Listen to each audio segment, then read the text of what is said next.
l'aidera à retrouver un système immunitaire semblable à celui d'un chat plus jeune. Alors cessez de compter en années chat et commencez à compter en années Yams. Yams, bon pour la vie. Jouez au bingo avec le Journal de Montréal. Tous les samedis jusqu'au 7 décembre, une carte de bingo sera insérée dans votre Journal de Montréal. En tout, 100 000 $ en prix à gagner, dont 6 500 $ en argent et 2 voyages au soleil chaque samedi. Bonne chance! Pour savoir ce qui se passe derrière les images officielles, ça prend des gens qui n'ont pas peur de leurs opinions. Claude Poirier, l'information en tête. Au TVA de 17h. Hurrah pour les nouveaux Linstaff!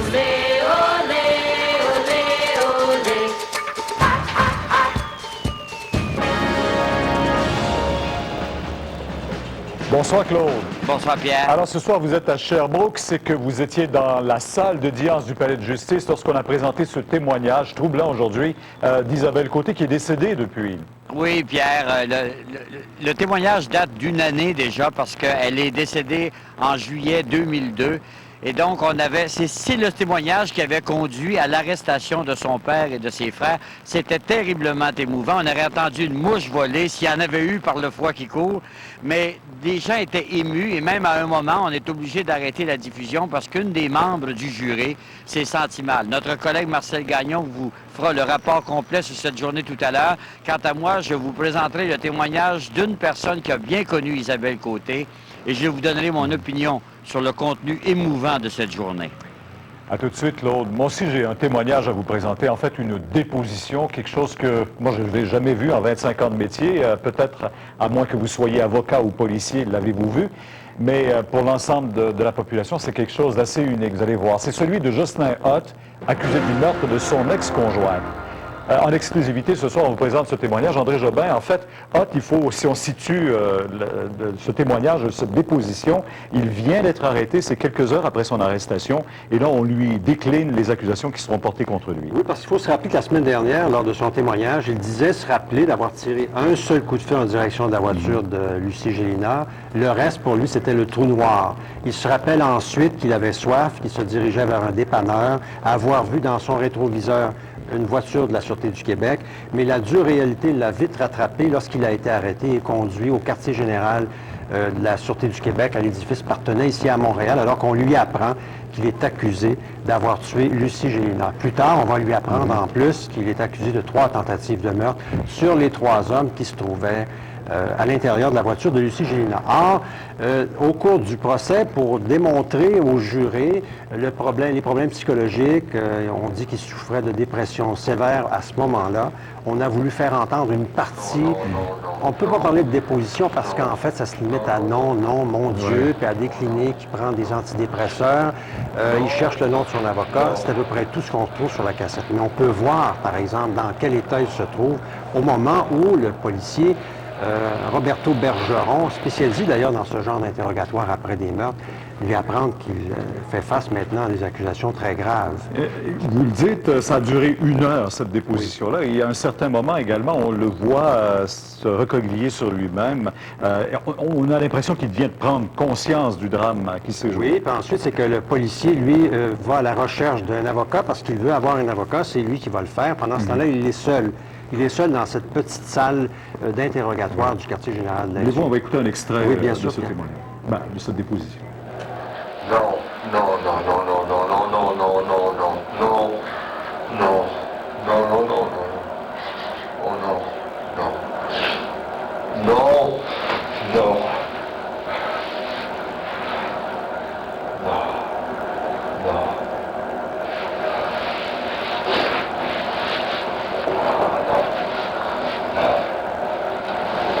Vous êtes arrêté pour le meurtre de Lucie Gélinas. Vous avez le droit de garder le silence. Nous devons vous informer que nous sommes des policiers. Vous n'êtes pas obligé de dire quoi que ce soit, mais vous devez comprendre clairement que si vous désirez parler, tout ce que vous direz sera fait par écrit et pourra servir de preuve. Avez-vous bien compris?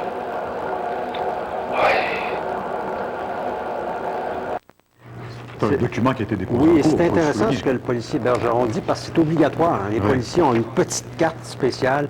Ils doivent faire savoir à chaque accusé son droit au silence et son droit à l'avocat. Merci, Donc, André. on l'avertit en plus que toute déclaration qu'il pourrait faire pourrait Ça évidemment... peut être retenu contre lui, bien sûr. Et à 17h30, on aura un autre extrait aussi, où là, véritablement, il prend conscience de l'ampleur du drame. À 5h30. Merci. On va aller du côté de Sherbrooke maintenant.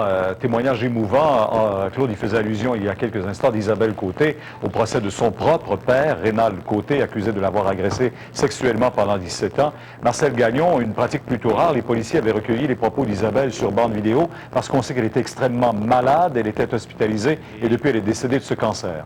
Oui, tout à fait. Et j'ajouterais que d'entrée de jeu, le juge a interdit la diffusion des images de cette entrevue, une longue entrevue de 6 heures, répartie sur 2 jours justement d'audition. Eh bien, je me permettrai de vous dire que c'est une Isabelle affalée dans son fauteuil, aux allures de grand enfant, je vous dirais, à qui d'ailleurs on a remis 2 toutous avant que ne débute l'interrogatoire et qui tenait presque constamment justement la main de la policière qui l'interrogeait, qui a rendu témoignage et d'ailleurs la tête dénudée de cheveux d'Isabelle, comme c'est cela, comme c'est le cas dans le cas de personnes qui subissent des traitements de chimiothérapie, ajoutait littéralement beaucoup d'émotions, à une émotion déjà très forte. Dès le début de l'entrevue, on lui demande où elle habitait et elle dit spontanément « Magog, c'est un trou ». Mais pourquoi dire cela, Isabelle? Eh bien, parce que c'est là que j'ai eu de la misère. Est-ce qu'on a appris des choses qu'on ne savait pas? Oui, Pierre. Des choses comme, par exemple, dans ses plus anciens souvenirs, la ramène à l'âge de 2 ans, où elle aurait été agressée par la gardienne, à l'âge de 4 ans par un grand-père, à l'âge de 6 ans par un oncle, à l'âge de 8 ou 9 ans, où ce sont ses frères. Et d'ailleurs, je vous dirais qu'au moment où elle raconte, justement, une agression de son frère le plus âgé, elle entre littéralement dans un délire. On semble la retrouver comme si elle se voyait elle-même à l'âge de 9 ou 10 ans. Et là, elle répète sans cesse, et je vous avoue que c'est extrêmement émouvant, ça fait mal, à répétition. Et puis, elle ne fera état, justement, dans cette première partie de témoignage à son père, que lorsqu'elle est hospitalisée au mois de mai 2001 au centre hospitalier universitaire, elle parle d'attouchement, mais aussi d'agression sur son lit d'hôpital de la part de son père. Une courte vie d'enfer pour Isabelle Côté. Merci. Une grande tristesse et c'était le sentiment général, je vous avoue, qu'on percevait aujourd'hui. Merci, Marcel. Au revoir, Pierre.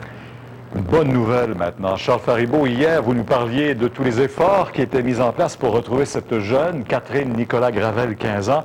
Eh bien, il semble que ça a porté fruit. Ben oui, Pierre, imaginez-vous, on l'a retrouvée à 2 heures cette nuit à Laval, mais pas à cause de la publicité, pas à cause de la diffusion, pas à cause des recherches policières. Imaginez-vous, la mère qui avait mis sur pied des équipes avec les propres membres de sa famille, bien c'est sa propre fille aînée qui a retrouvé sa sœur cadette cette nuit à 2 heures et qui l'ont ramenée à la maison et elle a pris le chemin à ce moment-là, vivante, saine et sauve, du centre d'accueil où elle était. Je vous invite à écouter le témoignage de la mère. C'était elle, puis elle était là. Puis elle était là, puis elle était vivante au moins, puis elle était vraiment là.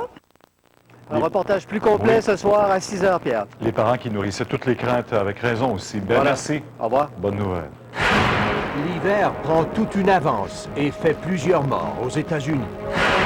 Et un commerçant ligote soigneusement son cambrioleur en attendant la police. Il y avait une main dans le dos, puis il l'a tapé comme ça, puis les pieds, puis il était comme ça.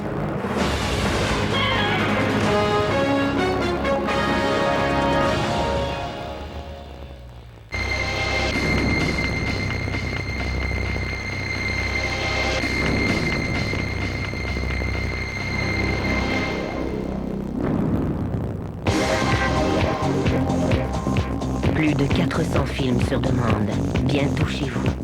En exclusivité sur Illico Numérique. C'était sur cet accident de travail qui avait fait 3 morts au chantier de l'île aux Tourtes l'an dernier. Jean-François Guérin, l'entrepreneur constructeur d'Esiel va être mis à l'amende. Oui, voilà que la vérificatrice générale Doris Paradis, elle, va enquêter sur les pratiques d'une des ex-filiales, Montréal Mode. Robert Plouffe, il faut dire que cet organisme baignait dans la controverse depuis son existence. Là. Oui, depuis 1999, depuis sa création. Depuis sa création, oui. Voilà, le problème, c'est peut-être la présidente de Montréal Mode, Chantal Lévesque. C'était donc, elle avait créé Madame Lévesque, une entreprise. Elle avait fondé Confection Maillot Chan. Et là, depuis ce temps-là, que ça va tout croche. Celle que vous voyez, c'est la nouvelle vérificatrice par intérim, Mme Paradis, qui a donc le mandat de regarder ce qui se passe dans Montréal Mode. Elle va regarder toutes les transactions et surtout les comptes de dépenses de Mme Lévesque. Mme Lévesque aurait, entre autres, été en voyage à Paris et serait revenue avec un sac Gucci, des souliers Gucci, tout ça pour 6 000 $, donc à même les fonds Mme publics. Lévesque que l'on voit là. C'est Mme Lévesque que l'on voit. Donc 6 000 $ de fonds publics. La vérificatrice dit que ce n'est pas une utilisation saine des fonds publics. Elle irait même à regarder s'il y a eu fraude là-dedans, Pierre. Et s'il y a eu fraude, elle n'hésiterait pas à recommander une enquête criminelle. Et Pauline Marois, également aujourd'hui, à la période de questions, a dit qu'elle aussi, elle était tout à fait d'accord là-dessus. S'il y a eu malversation, s'il y a eu fraude, elle n'hésitera pas, elle non plus, à demander une enquête policière. Donc, on n'est pas sorti du bois du côté de Montréal Mode, même si l'organisme n'existe plus. Mme Lévesque doit encore rendre des comptes. Merci beaucoup, Robert. Et à 18h, on vous présentera un reportage complet sur Montréal Mode, justement.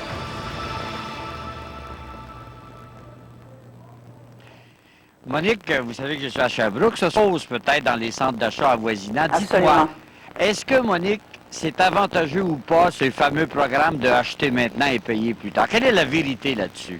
Ben, c'est avantageux si on est très discipliné. Il n'y a rien d'illégal là-dedans, mais ça peut être un piège qu'on se tend soi-même si on n'est pas très discipliné. Parce qu'en fait, quand un marchand vous dit c'est zéro comptant, zéro intérêt, vous payez dans un an, la vérité, c'est que c'est pas le marchand qui nous finance, c'est une institution financière. Par exemple, Bro et Martineau est associé avec Desjardins, Dumoulin est associé avec Also Finance, et c'est eux qui nous financent. Si bien qu'au bout d'un an, lorsque vient le temps de rembourser, si on rembourse avant échéance, parfait, on ne paie pas d'intérêt. Mais si on rembourse là, ça a été avantageux, autrement autrement dit. Absolument. Si on est très discipliné, on est capable d'économiser, on rembourse avant l'échéance, très bon programme. Mais si on rembourse après l'échéance, chez Desjardins, par exemple, qui est associé, je prends le programme accordé, vous savez qu'une carte de crédit, vous allez payer 17,9 % d'intérêt. C'est quand même pas rien. Chez sur le coup, là, au bout d'un an, si on n'est pas capable de payer, c'est ça qui nous tombe sur la tête. Ben, c'est le taux d'intérêt qu'on a signé, hein? C'est-à-dire qu'avant l'échéance, c'est très avantageux, mais après, c'est comme une carte de crédit. Les cartes de crédit, c'est la même chose. Hein? Sur le solde moyen quotidien, c'est ce qu'on paye. C'est exactement la même chose. C'est pareil dans le cas de Also Finance, le taux, c'est 28,8 %, c'est encore plus élevé. Donc, quand on est discipliné, parfait. Si on ne l'est pas, il faut faire attention. C'est un piège qu'on se tend soi-même. Vous venez de faire allusion au contrat. Dites-moi, sur les contrats, est-ce qu'il y a des choses qu'on doit surveiller particulièrement pour nous mettre la puce à l'oreille sur d'autres dangers qui pourraient apparaître à un moment ou à un autre? Oui, en fait, tous ces contrats-là, qui sont en fait des paiements différés, à chaque fois que vous entrez dans un magasin, c'est écrit zéro comptant, zéro intérêt pendant 6 mois, 1 an. Si jamais on vous dit que pour adhérer à ce programme-là, il faut que vous payiez un frais, ça, c'est illégal. Si vraiment on annonce zéro comptant, zéro intérêt, on n'a pas le droit de vous demander rien. Ou la même chose, par exemple, si on vous dit que, dépendant du moment où vous n'arrivez pas à rencontrer vos échéances, si on vous dit qu'en plus du taux d'intérêt, il y a une pénalité, la pénalité, ça non plus, c'est pas légal. Il faut que ce soit que les taux d'intérêt. Donc, il faut lire attentivement. Je pense à nos parents qui doivent être, qui seraient scandalisés de voir comment on a accès au crédit aujourd'hui pour n'importe quoi. On peut tout acheter à crédit. Est-ce que c'est vraiment un avantage pour les consommateurs? Ben écoutez, ça, la première conséquence, c'est qu'on s'endette terriblement, on épargne beaucoup moins. On a posé une question aux Canadiens, un sondage, je vais vous donner les résultats, c'est assez frappant. On a demandé aux gens combien de temps vous pourriez vivre si tout à coup vous vous retrouviez sans revenu. Autrement dit, combien d'argent vous avez de côté. Regardez les réponses. Il y a 23 % des gens qui ont dit, moi je pourrais vivre 6 mois ou plus. 13 % ont dit, je pourrais vivre seulement de 4 à 6 mois, 22 % de 2 à 3 mois et 36 % ont dit qu'ils ne pourraient pas passer le mois suivant. Ça veut dire qu'on est drôlement endetté. Et très souvent, vous remarquerez, vous demandez aux gens, combien tu as payé pour ta voiture? Ben, je ne sais pas vraiment, c'est 179 par mois ou c'est 239. On perd un petit peu la notion de qu'est-ce qui coûte quoi. Merci beaucoup, Monique. Au revoir. Tempête de la saison. Et quand je vous dis tempête, c'est vraiment toute une tempête. Il faut quand même spécifier que ces secteurs ne sont pas tout à fait préparés pour recevoir autant de neige. Il est tombé entre 10 et 20 cm de neige. On voit, il y a eu un mélange de pluie, de grésil et de neige. Alors, beaucoup de morts, 17 morts jusqu'à présent. 1,5 million d'abonnés qui sont privés d'électricité. Et ça, c'est en Oklahoma et dans les Carolines. Alors, écoutez, on ne se plaindra pas. On prévoit un petit peu de neige pour nous au Québec pour les prochains jours. Je vous en reparle plus tard. Vous voyez qu'il neige même à Washington. Oui, partout. Au retour, Grégory Charles noir et blanc est tellement bon qu'on annonce déjà une prolongation. Le pédiatre Jocelyn Lucier est formellement accusé devant la justice des grands pour agression sexuelle sur ses jeunes patients. Et exclusif à TVA, le policier Jocelyn Hott, au moment de faire face à la dure réalité. Oh non, non, non, non, non, non, non, non, non, non.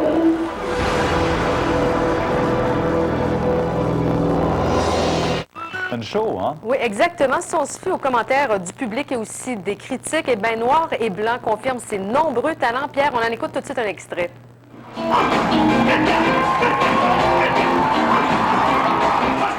Alors, on parle ici d'un spectacle qui a étonné tout le monde par la performance vraiment remarquable de Grégory Charles, qui en première partie raconte un peu son enfance, son histoire, et en deuxième partie, il répond aux demandes du public en interprétant les chansons que les gens lui demandent. Ce soir, c'est encore au Saint-Denis, c'est complet, et on a annoncé en début d'après-midi 2 supplémentaires, les 6 et 7 février au Théâtre Saint-Denis toujours, donc ça a très, très bien marché pour lui.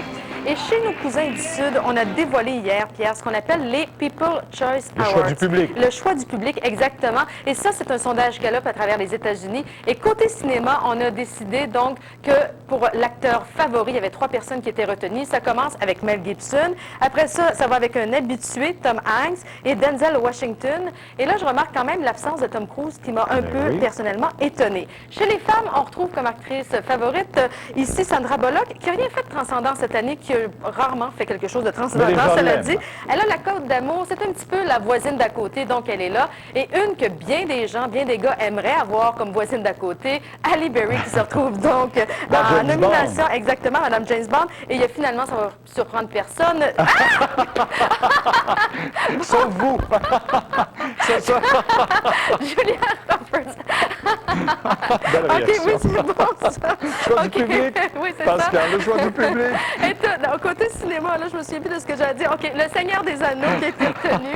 My Big Fat Great Wedding, ça avec 5 millions de budget, ça fait 200 millions de recettes. Et finalement, Spider-Man. Et je vais aller rapidement parce que chez les chanteuses, une belle surprise, Céline Dion qui a été retenue aux côtés de Faith Hill et aussi de Jennifer Lopez. Donc, voilà pour les choix du public.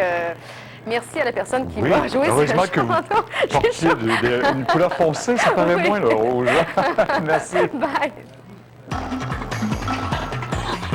Une fois encore aujourd'hui, on vous fait découvrir la ville de Montréal. À 17h52, ne ratez pas l'explorateur urbain.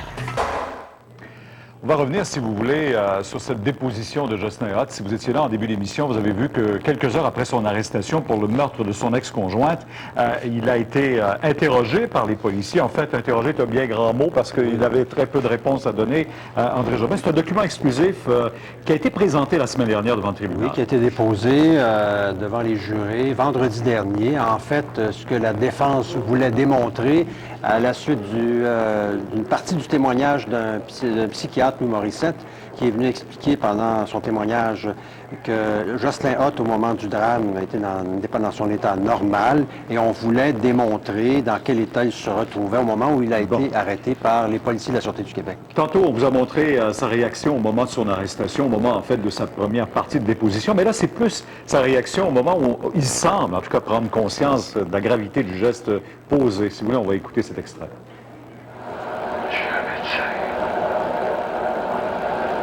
Tu veux un médecin? Oui. Pourquoi tu veux un médecin?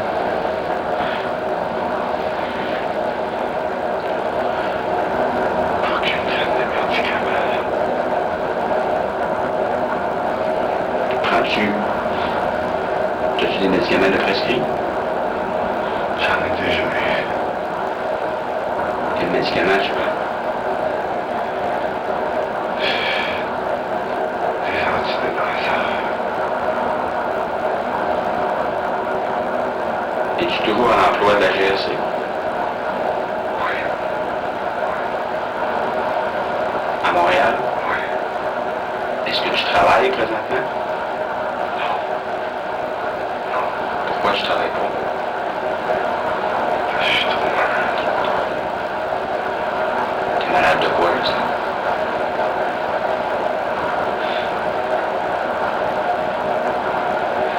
Oh mon Dieu, mon Dieu, mon Dieu. La victime par rapport à toi, c'est qui? Oh mon Dieu. Mon Dieu. Oh. Oh non. Oh non. Oh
C'était l'argument de la défense de dire qu'il avait à ce moment-là perdu un peu la notion du temps, la notion de tout ce qui se passe autour de lui. Il n'était pas dans son état normal, selon la thèse de la défense. C'est bien sûr qu'on aurait aimé avoir un psychiatre bien nous expliquer. Parce que c'est reconnu, il reconnaît avoir tiré. Oui, absolument. Mais on ne peut pas avoir de psychiatre pour vous expliquer exactement ce comportement, parce que ça fait l'objet justement du débat devant le tribunal. C'est autour de ça que la cause est débattue. Maintenant, une fois que, parce que c'est un témoignage qui dure quoi, presque une heure, lorsque le policier sort, vous allez voir un peu la réaction également du policier Hott qui va se lever. Vous allez le voir, vous allez le perdre de vue là, en bas de l'écran, mais en haut de l'écran, dans le petit moniteur en haut à droite, vous allez très bien voir... On le voit d'ailleurs, en position fétale, tout son long sur le plancher, se donne des tapes au visage. C'est exactement le geste qu'il pose présentement. Alors là, il était quoi, minuit 46, c'était quelques heures à peine après les meurtres, au moment où il a été arrêté et amené tout de suite du côté de Parthenay. Alors ce document, je vous le rappelle, a été déposé en preuve la semaine dernière et fait partie justement des documents qu'ont pu voir les membres du jury. Exactement, et qu'ils pourront utiliser lors de leur délibération, qui, si tout se déroule comme prévu, pourrait commencer dès la semaine prochaine, puisque la défense a complété sa preuve aujourd'hui. Ouais. On est en ce moment en contre-preuve, c'est-à-dire que la couronne fait entendre, elle aussi, un psychiatre pour venir expliquer la version de la poursuite versus celle de la défense qui a été entendue via le psychiatre Louis Morrison. Merci beaucoup, André. Au revoir. Du côté de Drummondville, maintenant, il y a de nouvelles plaintes pour agression sexuelle qui ont été portées contre le pédiatre Jocelyn Lucier, qui a été arrêté hier à sa clinique. On va retrouver Jean-François Desbiens. Jean-François, le docteur qui a comparu cet après-midi au palais de justice de Drummondville, de nouvelles accusations même qui sont portées contre lui. En tout, c'est 6 accusations d'agression sexuelle qui ont été déposées cet après-midi, Pierre, contre Jocelyn Lucier. Donc, la médiatisation de son arrestation hier à Drummondville a eu un effet domino ce matin. Et au cours des dernières heures, il y a eu 3 nouvelles plaintes qui ont été déposées, enquêtées. Les accusations, donc, sont maintenant de 6. Il pourrait y en avoir d'autres qui seraient déposées éventuellement d'ici lundi contre le pédiatre âgé de 37 ans.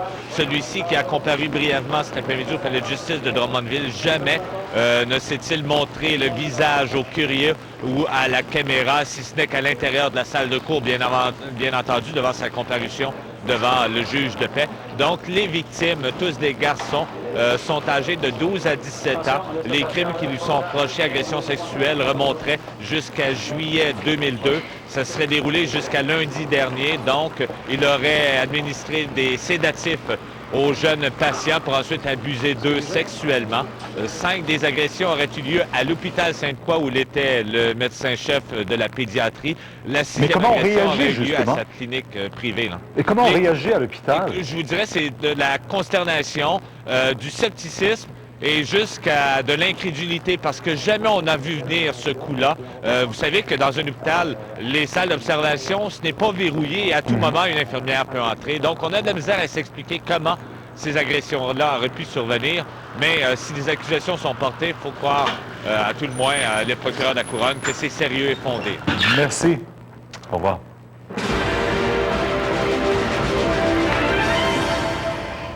Claude, il y a une famille du côté de Laval qui est très heureuse. Elles ont déployé beaucoup d'efforts. Les membres, tout le monde avait déployé beaucoup d'efforts pour la retrouver, la petite Catherine. Et je pense qu'il faut le souligner parce que c'est la famille qui l'a retrouvée, non l'effort médiatique ou encore les policiers. C'est ce qui est important, Pierre. On parle souvent, lorsque, par exemple, une adolescente est portée disparue, souvent la famille se remet entre les mains des policiers et on demande aux médias de diffuser la photo de l'enfant via la télévision, via les journaux. Mais dans ce cas-ci, je pense que c'est important de souligner que cette famille-là, parce qu'ils ont vécu un calvaire pendant 22 jours, cette famille-là n'a pas hésité à se rendre à différents endroits, aller à des places pour visiter des secteurs comme le centre-ville de Montréal, à Ville de Laval, et comme vous le faisiez mention, Pierre, et la famille l'a fait part ce matin un peu plus tôt, c'est des parents, c'est des proches, c'est sa propre sœur qui l'ont localisée dans un Tim Hortons à Laval, et c'est à ce moment-là qu'elle a été localisée. Ça se termine très bien pour cet enfant, pour cette famille. Claude, vous avez entendu comme moi cette histoire aussi, à l'effet que le camion, parce qu'on avait réservé un camion avec l'affiche pour faire la publicité un peu partout dans le centre-ville de Montréal, une contravention qui a été remise au conducteur. Expliquez-nous. 42 $. Ce matin, le conducteur de ce camion-là, on sait que c'était commandité par l'hebdomadaire spécialisé Allô-Police, s'est présenté aux abords du pont Champlain pour mettre le camion, pour voir que les automobilistes le voient. Selon l'individu en question, il nous dit que lui a eu une contravention de 42 $, mais quand on entend la version de la Sûreté du Québec, on nous dit que le policier de la Sûreté du Québec lui aurait demandé à cette personne-là de se déplacer, mais d'aller un peu plus loin, plus sécuritaire. À ce moment-là, la personne aurait refusé. Donc, c'est la raison pour laquelle on a émis une contravention de 42 $, mais à la Sûreté du Québec, on nous dit que le policier a fait consciencieusement son travail. C'était pour éviter qu'il arrive des accidents à la sortie du pont Jacques-Cartier ce matin. 2 secondes. Qui va personnifier Claude Poirier dans une télésérie à TVA? Je ne sais pas, je donne ma langue au chat. Il y a bien des noms qui circulent déjà, mais vous avez donné votre accord à ça, cette série-là. Bien, c'est-à-dire, oui, j'ai donné mon accord à ça, mais ça a sorti un peu plus rapidement que je pensais, et c'est pas moi qui en est responsable, c'est le producteur, M. Vincent Gabrielli. Bien, on a bien hâte de vous voir là-dedans, là. Un ancien grand patron de la grande antenne TVA. Merci. Au revoir.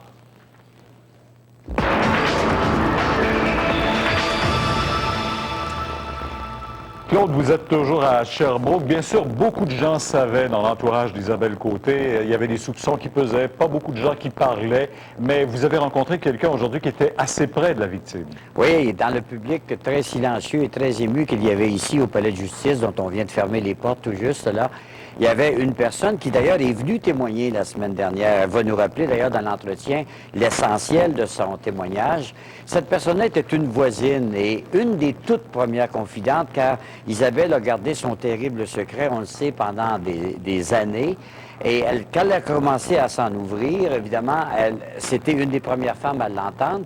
Et aujourd'hui, elle voulait entendre ce témoignage parce qu'elle avait promis sur le lit d'hôpital à Isabelle que quand ce vidéo auquel la jeune femme avait longuement réfléchi serait présenté, elle viendrait l'écouter. C'est une première que j'ai faite à Isabelle aujourd'hui, que je viens de revoir son premier vidéo qu'elle avait fait. Parce qu'elle m'avait promis qu'elle faisait une vidéo, que je voulais le voir. Elle m'a dit, mais que je parle, tu vas rester une grosse surprise, mais tu vas le savoir assez vite. C'est là que je l'ai su. Quand la police est arrivée chez nous, elle me disait qu'Isabelle avait tout dit. J'ai envie de vous demander pourquoi, quand vous le saviez, vous ne portiez pas plainte vous-même ou avertir la police vous-même? C'est parce que j'ai été menacée par ces gars qui m'arriverait quelque chose à ma famille puis à moi. D'une manière, vous l'aviez encouragée à dire la vérité, mais vous lui laissiez la décision à elle? Oui, parce qu'elle avait peur, parce qu'elle était menacée et placée. Fait que sa mère a dit, toi, si tu parles, tu vas être placée. Puis elle ne voulait pas être placée, fait qu'elle a dit, si tu vas pas les savoir, je vais te dire, c'est pas vrai, jusqu'à il faut attendre ma décision. J'ai attendu sa décision. Qu'est-ce que ça vous fait aujourd'hui de la revoir, de la réentendre? Oh, ça fait de la peine gros, mais je suis contente parce qu'elle s'est vidée, puis ça nous fait du bien ici. L'attendre ce qu'elle dit. Il y a des choses que je ne savais pas. Comme quoi? Comme son nom, ça, je n'étais pas au courant. Ça m'a blessé gros. Vous le connaissez? Très bien. Puis ça m'a blessé très gros. Je pensais jamais que son nom viendrait toucher. Est-ce qu'elle avait regretté un moment d'avoir porté accusation? Non, elle dit qu'elle était très contente. Elle dit qu'elle va mourir, qu'elle va être contente de dire la vérité, que tout le monde va savoir que c'est qu'elle avait su le cœur pas longtemps. Est-ce qu'elle était confiante quand elle parlait, selon vous, ou elle hésitait encore? Non, elle était très consciente. Quand elle le dit, elle était très consciente. On ne peut pas demander plus. C'était tout beau. Et c'est évidemment dur à sortir d'elle, là. Oui, c'était très dur, mais elle l'a sorti. Je suis contente qu'elle, après tout, l'a sorti. Ça a pris du temps. Bien, aujourd'hui, elle est peut-être décédée, mais elle va partir en paix après ça. Cette amie, cette confidente, a été une des dernières aussi à accompagner jusqu'à son dernier repos, Isabelle Côté. Elle est décédée en juillet 2002. À ce moment-là, son père et ses deux frères avaient été arrêtés et sa mère l'avait complètement abandonné.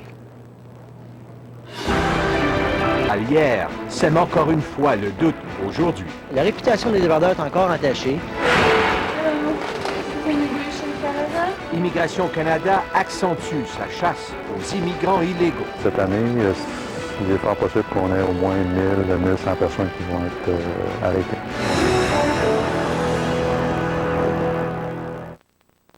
On a déjà vu d'autres, bien sûr, mais aujourd'hui, il a vécu une journée spéciale. En tout cas, moi, j'en ai vécu une.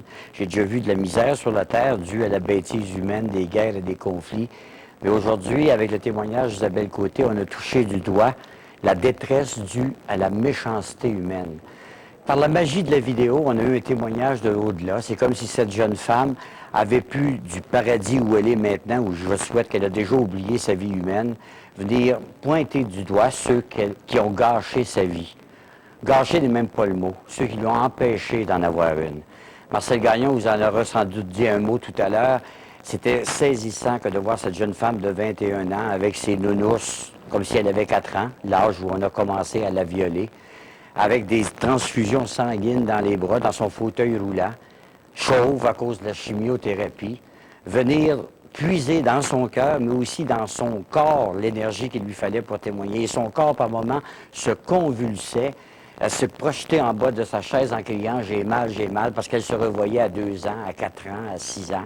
Et jusqu'à ce jour, sur son lit d'hôpital, où malgré ses pansements qu'elle avait après son intervention chirurgicale, son père l'a pénétré pendant que ses 2 frères lui tenaient les bras. C'était dur parce que ceux qu'elle dénonçait, c'est ceux qu'elle aurait voulu aimer, son père, sa mère, ses frères. Non seulement ils lui ont refusé l'amour, mais ils l'ont traité comme une bête. Le jury, qui est très jeune, d'ailleurs, il y a 2 jeunes de moins de 20 ans là-dedans, il y a une mère de 8 enfants, était très ému. Il y a des gens qui pleuraient dans la salle. J'ai vu un agent de sécurité aussi qui en a probablement vu plus que d'autres encore être ému par ce témoignage, parce que l'accusé, lui, semblait de pierre, encore une fois, même si, à l'occasion, dans l'intensité du moment, il perdait un peu de son rictus habituel. Elle est morte 1 an après ce témoignage, et c'est ainsi que s'est achevée une vie où il n'y a probablement pas eu une seule journée de bonheur. Vous avez une nouvelle importante à nous communiquer. De Montréal, faites le 514-790-NOUVELLES. De l'extérieur, 1-800-NOUVELLES. Sur Internet, nouvelles@tva.ca. Une quinzaine de perquisitions, cette spectaculaire opération policière qui a suscité bien des réactions aujourd'hui, particulièrement au port de Montréal. Maxime Landry, il y a des employés qui s'en trouvent malmenés.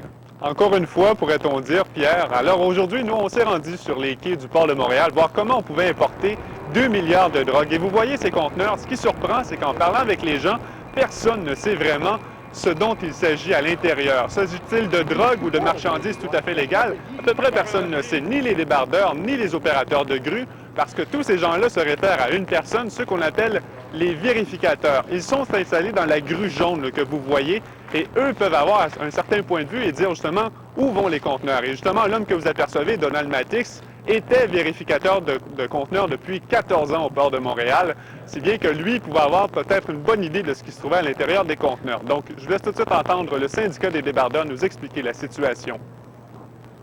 2 milliards de drogue par le port de Montréal. À quelque part, les gens doivent être au courant un peu. On ne peut pas être au courant, c'est une boîte rectangulaire qui est fermée, qui est scellée. On ne sait pas ce qu'il y a à l'intérieur. Je peux vous dire que toutes sortes de marchandises passent à l'intérieur de ces conteneurs-là. On ne sait peut-être pas ce qu'il y a à l'intérieur des conteneurs, mais on sait qui travaille au port de Montréal. Et déjà, un rapport sénatorial en mars disait que 15 % des débardeurs avaient un lourd passé judiciaire. Exact. Et donc, on a posé la question aujourd'hui au PDG, M. Tadeo, le PDG du port de Montréal. Il nous a dit qu'il y avait des correctifs qui ont été apportés depuis quelques mois, c'est-à-dire les nouveaux employés, leur passé criminel est fouillé à la loupe. Et pour les employés déjà en place, eux, aucune vérification. Donc, finalement, pas surprenant que le PDG a appris la nouvelle de la saisie comme tout le monde dans les médias. Mais il faut dire que les lois du pays font en sorte qu'il ne peut pas fouiller le passé. Merci. Au revoir. En Espagne, ce qu'on craignait se confirme. Vous allez le voir sur ces images tournées à partir d'un sous-marin. Le mazout s'échappe toujours de l'épave du Prestige, ce pétrolier qui a coulé le 19 novembre dernier. Ces longs filets de mazout que vous voyez fuient les réservoirs du navire qui se trouve par 3500 mètres de profondeur et montent à la surface. On dit qu'il resterait 60 000 tonnes de mazout dans les réservoirs du bateau. Un jour, l'explorateur urbain, dans un lounge attablé, tenait dans son bec un fromage et du bon vin.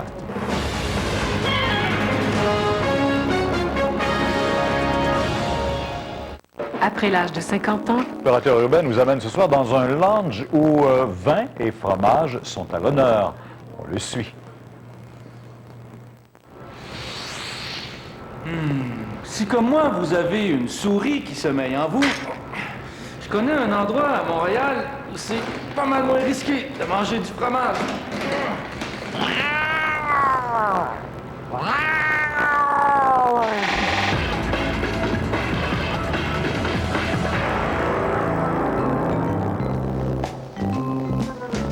Il y avait des lounges scotch, des lounges cigares, des lounges porto. Voici maintenant le lounge vin et fromage, une première à Montréal. L'établissement situé sur la rue Mécaille a ouvert ses portes cet été. Les propriétaires, un frère et une sœur, voulaient ainsi faire partager leur passion. Je suis d'origine italienne, naturellement. Mon père, il fait quand même toujours son vin. Fait que c'est toujours dans la famille. Puis le fromage, en tant qu'italienne, moi j'adore, on mangeait toujours du fromage. On dit que la gastronomie est l'art des combinaisons. Eh bien, ces combinaisons, elles sont presque infinies chez Vinpro. Les vins viennent entre autres de France, d'Italie, des États-Unis ou d'Argentine. La carte des fromages, elle, comprend du cheddar, du bleu, du brie, du camembert, doux, fort, pâte molle ou ferme. Un vrai paradis pour le gileroiseux qui sommeille en nous. Vinpro, c'est pour les amateurs de vin fromage. Nous, on a 100 vins et 50 fromages de divers pays du monde. Le vin, on le sert au verre ou bien à la bouteille. Les fromages, c'est des portions 125 et 250 grammes. On sert ça avec des biscottes, des craquelins, des raisins, des abricots, des différentes choses. Le lounge a aussi une salle de réception, mais on y va surtout en couple ou en petit groupe. Question de s'enivrer et de se faire plaisir sans gêne, parce qu'ici, pas question de mettre de l'eau dans son vin. Dominique Carpin, TVA, à Montréal. Oh non! À un moment donné, seul dans la petite salle d'interrogatoire, Ott se retrouve en position fétale ou est étendu de tout son long sur le plancher, se frappant le visage. Le procès de Jocelyn Ott avance à grands pas, la défense ayant terminé sa preuve. Le jury, composé de 7 femmes et 5 hommes, pourrait entreprendre ses délibérations la semaine prochaine. André Jobin, TVA, Montréal. À Sherbrooke, une autre journée extrêmement pénible au procès de Rénald Côté. On a pu entendre un témoignage posthume d'Isabelle Côté, qui aurait été agressée pendant 17 ans par son père Rénald. En fait, la jeune femme s'était confessée de son lit d'hôpital quelque temps avant de mourir. Vous allez voir une vie brisée. On constate qu'elle a souffert toute sa vie. L'enregistrement des confidences d'Isabelle Côté s'est fait en juin 2001, quelques semaines à peine avant l'arrestation de son père et de ses 2 frères Donald et Serge. D'entrée de jeu, le juge au procès a interdit la diffusion des images de cet interrogatoire de 6 longues heures. C'est une Isabelle affalée dans un fauteuil roulant à l'allure de grand enfant, à qui on a remis d'ailleurs 2 toutous avant l'interrogatoire et qui tient constamment la main de la policière qui l'interroge, qui rend témoignage. Elle utilise des mots d'enfant. La tête dénudée de cheveux, comme le sont les personnes soumises à des traitements de chimiothérapie, ajoute à l'émotion déjà très forte. Dès le début, alors qu'on lui demande où elle habitait, elle lance que Magog, c'est un trou. Et pourquoi? Parce que c'est là que j'ai... On éprouve quelques petits problèmes. On reviendra à ce reportage parce que c'était un témoignage très émouvant aujourd'hui. On va aller du côté de Drummondville parce que là aussi, il y a eu beaucoup de comparutions aujourd'hui, beaucoup de procès qui se déroulent. Mais en fait, dans ce cas-là, c'était une comparution attendue. Le procès n'est pas en cause encore, mais c'est Jocelyn Lucier, ce pédiatre accusé d'agression sexuelle sur de jeunes patients. C'est le chef du département de pédiatrie de l'hôpital Sainte-Croix de Drummondville. Il aurait abusé de 6 jeunes garçons au cours des derniers mois. Il n'est d'ailleurs pas impossible que d'autres accusations s'ajoutent au dossier. La médiatisation de l'arrestation de Jocelyn Lucier mercredi à Drummondville a incité d'autres adolescents à se manifester et il semble que les enquêteurs n'ont pas fini d'investiguer le passé professionnel du pédiatre de 37 ans. Je peux également vous dire qu'aujourd'hui, 4 nouveaux cas ont été signalés à la Sûreté du Québec qui sont sous enquête actuellement. Les crimes qui lui sont reprochés seraient survenus entre juillet 2002 et lundi dernier. Les victimes, tous des garçons, sont âgés de 12 à 17 ans. Jocelyn Lucier leur aurait administré un sédatif pour ensuite abuser d'eux sexuellement. Une agression aurait eu lieu à son cabinet privé, les 5 autres à l'hôpital Sainte-Croix. Dès mardi soir, lorsque j'ai eu l'information, je l'ai reçu effectivement comme un choc. Et le lendemain matin, j'étais ici à 7h30 pour bien sûr informer le personnel. Jocelyn Lucier s'est joint à l'équipe médicale du centre hospitalier à la fin de ses études universitaires en 1996. Il était estimé et apprécié de ses collègues qui n'entretenaient aucun soupçon sur les agissements qui lui sont reprochés. Il ne semble pas avoir absolument rien, en tout cas au moment où on se parle, qui nous laissait présager une situation semblable. Des parents d'enfants suivis par le pédiatre ont assisté à sa comparution, incrédules. Comme moi, j'ai bien de la misère. À quoi ça? Oui, bien de la misère. Il fait sa part vendredi soir, puis son bébé naissant il y a 2 semaines. Père de famille de 4 jeunes enfants, sa conjointe est elle-même pédopsychiatre à l'hôpital Sainte-Croix. Jocelyn Lucier demeurera détenu jusqu'à son retour en cours lundi. Jean-François Desbiens, TVA, à Drummondville. On vous a parlé hier de ces prises locales qui voulaient exporter. Son administration a été confiée à Chantal Lévesque et la Caisse de dépôt a même acheté le mode. La seule qui a bénéficié de tout ça, c'est elle, c'est Chantal Lévesque avec sa compagnie. Madame Lévesque a acheté 2 sacs Gucci, des lunettes Gucci, des chaussures Gucci. L'opposition libérale a dénoncé les comptes de dépenses de Madame Lévesque. Madame Daou en rajoute. Les vêtements Gucci, là, la pointe de l'iceberg, écoutez, c'est un flocon de neige sur la chose. C'est tout simple que ça. Il faut qu'il y ait une enquête, là. Déjà en janvier 2000, Jean-Claude Scrère et Chantal Lévesque devaient calmer la controverse entourant la création de Montréal Mode. Montréal Mode est là pour l'ensemble des designers du Québec et je suis certaine, moi, que sur 5 ans, on aura fait nos preuves. On pensait et on pense que c'est une équipe extrêmement performante qui va nous mener aux résultats que l'on recherche. Depuis son départ de la Caisse, Jean-Claude Scrère refuse de parler, même s'il vante toutes ses réalisations sur son propre site Internet pour offrir des services de consultant. Pour ce qui est de Chantal Lévesque, elle émet un communiqué pour dire que c'est à... Marie-Michel Desrosiers chante Noël avec le chœur de l'Armée rouge.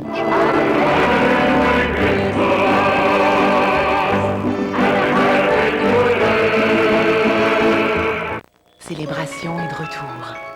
31 Acura MDX à 10 Mazda Miata, des croisières, des cinémas maison, 10 lots de 100 000 $, 1 million en direct à la télévision et un gros lot de 5. L'intérêt.